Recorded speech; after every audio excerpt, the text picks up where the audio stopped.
ষষ্ঠ শ্রেণীর প্রিয় শিক্ষার্থী বন্ধুরা, তোমাদের পাঠ্যপুস্তকের অনুশীলনী 5 পৃষ্ঠা নং 114 21 নং অঙ্কটি দেখো। 7x - 2 = x + 16।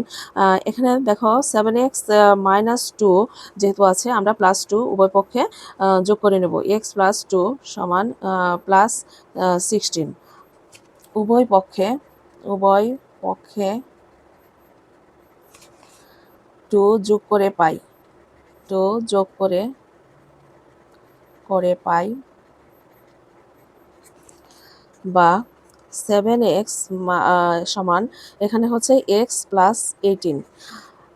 এখন বা ডান পক্ষে x আছে, x বেনিস করার জন্য আমাকে 7x - x, x - x + 18 উভয় পক্ষে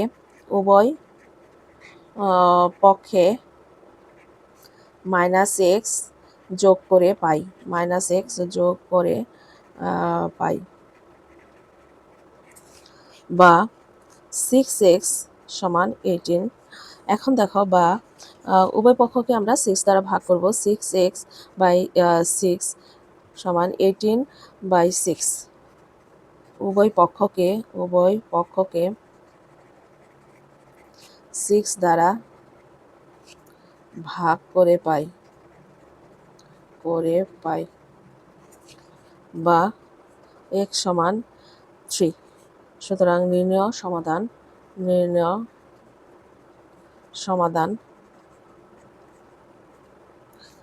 x = 3 আনসার। আশা করি পরবর্তী অঙ্কগুলো তোমরা নিজেরাই করতে পারবে। ধন্যবাদ।